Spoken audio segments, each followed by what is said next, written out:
A adição, a gente viu a subtração, a multiplicação e a divisão de números decimais. Vamos trabalhar agora o que seria a potência de números decimais, correto? Como assim a potência? Se você tiver 0,2 ao quadrado, a gente vai ver depois, daqui a pouco, claro, que esse número poderá ser transformado na forma de uma fração e, eventualmente, transformado na forma de uma fração, ficará mais fácil de enxergar o resultado. Porém, qual é o princípio da potência? Você ter uma base que está se multiplicando, o expoente indica o número de vezes que ele estará se multiplicando. Então, você vai ter 0,2 vezes 0,2, ou não é? Perfeito. Vamos partir do pressuposto de que eu não fiz a transformação na forma de uma fração. Então, vou ter que multiplicar, ou não é? Por isso que a gente viu a multiplicação. Então, você vai ter que 0,2 vezes 0,2, correto? 2 vezes 2, 4. 2 vezes 0, 0. Corre uma para a esquerda e você multiplica. 0 vezes 2, 0. 0 vezes 0, 0. Soma 4, 0 e 0. Agora, quantos temos aqui? Uma casa decimal. E aqui? Uma e uma dá quanto? Duas casas decimais. Então, você corre para a esquerda, duas e coloca a vírgula. Pronto, está ali o resultado. 0,2 ao quadrado equivale a 0,04. Correto? Muito bem. Bom, agora vou aproveitar a oportunidade para poder falar da fração, ou seja, a representação de um número decimal na forma de uma fração. E para isso a gente vai apagar aqui e ver quais são as possibilidades que a gente tem para a transformação de um número decimal. Se ele é finito ou é infinito, cada um tem a sua particularidade. Primeira situação, se eu colocasse 0,2 como o caso do exemplo anterior, e eu quisesse transformar ele na forma de uma fração, o que eu devo fazer? Você vai proceder a repetir o 2 e sempre o denominador vai possuir a base 10, ou seja, qualquer valor que vir aqui vai ser sempre 10 quando nós estivéssemos falando de um número decimal finito. Então aqui, como tem uma única casa decimal, você coloca um único zero acompanhado do 1, por isso que fica o 10.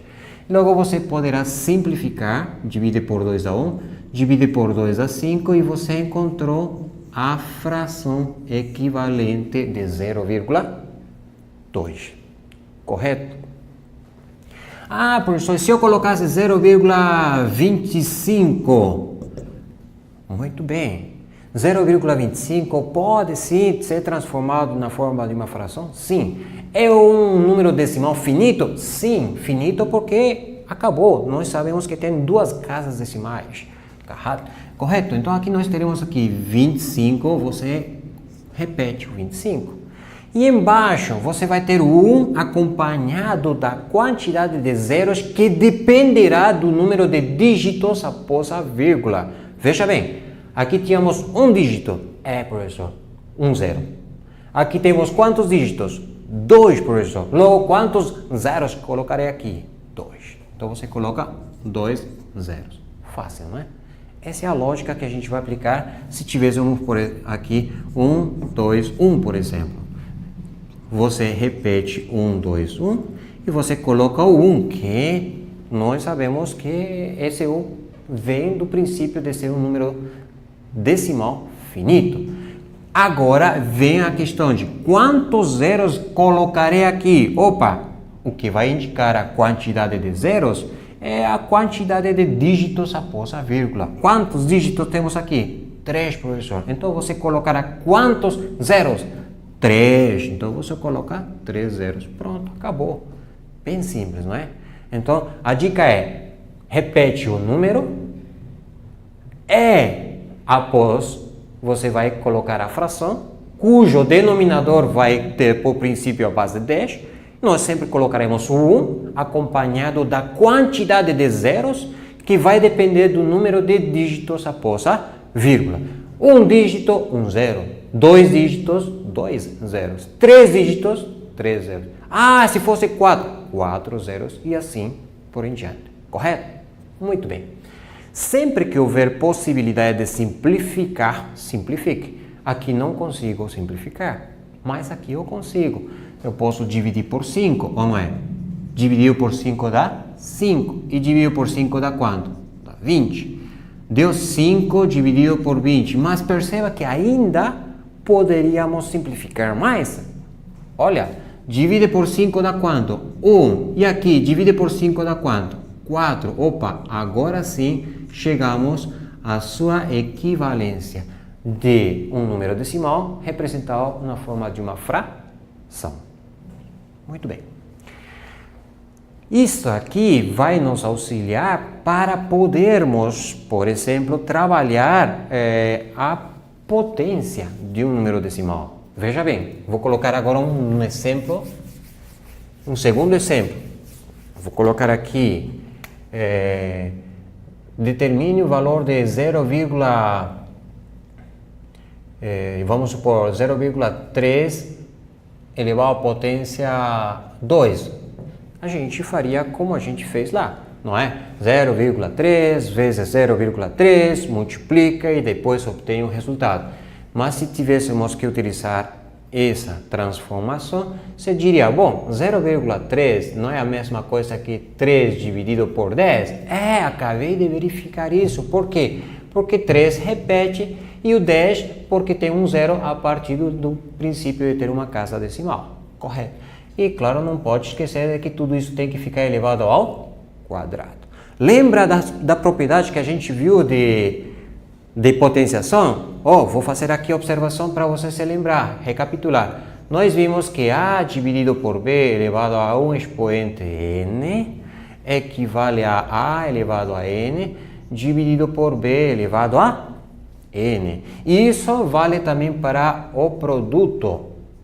Veja bem, isso nós vimos em aula relacionada à potência e propriedades da potência. Eu vou utilizar essa propriedade para poder dar continuidade a essa operação.